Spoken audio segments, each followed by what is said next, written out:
I did promise that I would save all of my tears from the last 2 weeks for final show, so I have made good on my promise. Thank you, Tessa, for that so much. I'm so proud that I get to sing with you, and I'm so happy that you're here. I love you. I'm a talker, so for those of the audience who don't know me, my name is Emily.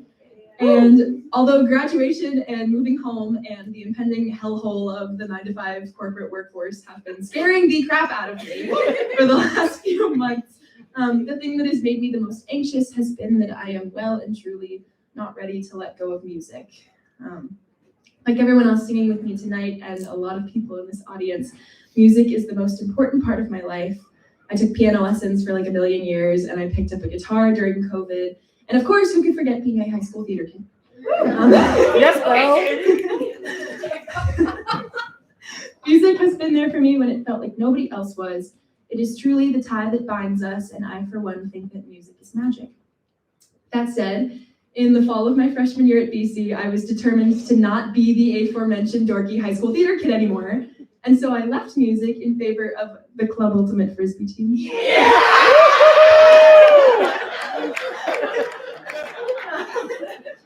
Whether it was an excuse to make friends with seniors who had mods, or yet another attempt to follow in my brother's footsteps after following him to college, I was on the team, and no offense to my roommates, but I hated it.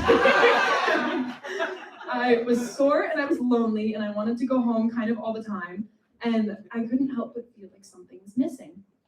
And then one day I discovered the piano in the back of the chapel on Newton campus. It was quiet and it was peaceful and it was ridiculously out of tune, and it felt like home. It was music, surprise, that's what I'm missing. The only way that I can think to describe getting into the acoustics that spring of my freshman year was that it felt like finding the piano in the back of the church. It was finding music where I'd been missing it, and it was finding home where I desperately needed it. I got the phone call telling me that I'd gotten into the group just past midnight on the night of callbacks.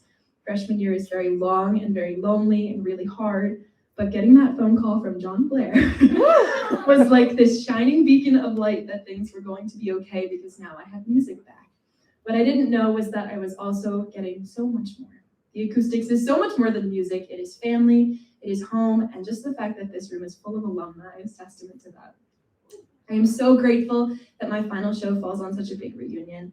One of the tragic downfalls of going to college in 2023 is that we know what it feels like to not be able to be together in a time in your life where your only job is to expand your world.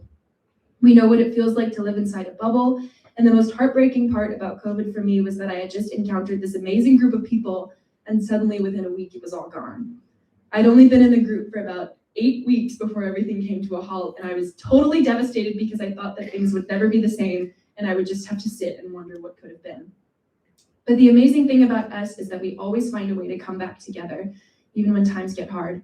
I think I FaceTimed AJ like every week during quarantine. And we all hopped on Zoom calls to do a summer song selection. And when we came back for my sophomore year, we held our rehearsals illegally outside in the pouring rain on the Brighton campus, trying not to huddle together for warmth because we were all wearing masks. And it was all just for an excuse to sing together again. It was weird and it was crazy, but it was magic. Junior year, when all of my friends went abroad and I stayed behind, I was so scared to be lonely, and the Acoustics picked me right up and held me up to the sun. I dare not count the hours spent eating takeout at Lane Park at 4 a.m., or squeezing us all into Jared's tiny-ass car to drive home from rehearsal, or sleeping on Franny's couch, or hiding from the RAs in Peter's mod. And like Franny said, I especially dare not count the number of sushi rolls consumed at Yamato. The Acoustics were truly my rock during a difficult time that year, and they continue to be my rock every day. Senior year has been hard, emotionally, physically, all of the above, but this weekend is proof that we always come back together. I am so proud of how far this group has come this year. Double hell weeks, COVID cafes, raising 5 babies. It has been a long journey, and it is truly an honor to sing with you all in front of Acoustics come and gone for the last 30 years. I am grateful for every alumni who is spending their weekend celebrating this group with us, especially to the class of 2020, who gave me the best gift ever 3 years ago. and I am truly grateful for everyone, past and present, that I have ever had the great privilege of making music with.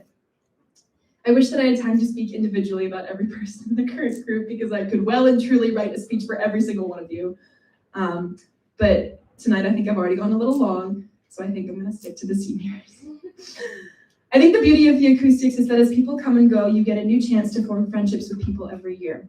I am so truly lucky that as we've become seniors, I have gotten so much closer to Jenny, and gotten to bask in the light that she is.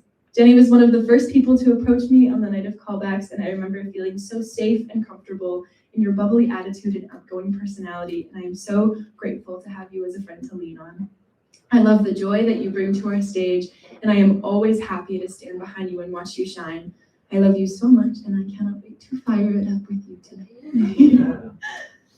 AJ. I can't see, these lights are so bright. Since freshman year, I've been in awe of your talent and commitment to this group and to the friendships that you hold in it. Your dedication to creating amazing music and the creativity you bring to this group is something I've always admired so much. And listening to your arrangements for the first time is one of my aforementioned magical acoustics moments. I've been proud of you since the day I met you, and there was nobody better to be a leader for this group in our senior year.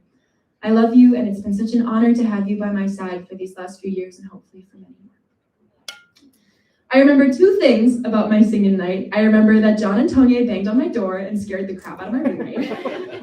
And I remember meeting Jared West, who looked me in the eye, guessed my favorite Harry Styles song correctly without ever having talked to me before, and told me that it was, quote, a privilege to hear me sing. Since then, I have found so much hope in Jared, who is my biggest cheerleader, my favorite listener, and my most trusted friend. He is always the first to ask me if I'm okay, and he is always the first person I tell when I'm not. The love that he has for every person in his life is so admirable and a bit insane, because I don't really understand how you have the capacity to always be giving 100%. You always extend a hand without asking, and you have never once judged me for my mistakes. You let me be my most honest, authentic self, and I'm so grateful to call you my friend, and I love you more than I even have words for in this speech. So I lied. I remember three things about my singing night. The third thing is that I remember that Jared approached me and Franny, sitting on Bjorn's couch, scared out of our minds, and proclaimed the two of us destined to be best friends. And he was right, which was annoying. But I can't fault him too much because his prediction turned out to be true in the best, most meaningful way. Franny has been one of my closest friends since that night, and after 3 years of spending all my spare time in her room, we finally moved in together. And it is so comforting to be able to come home to someone who always has my back.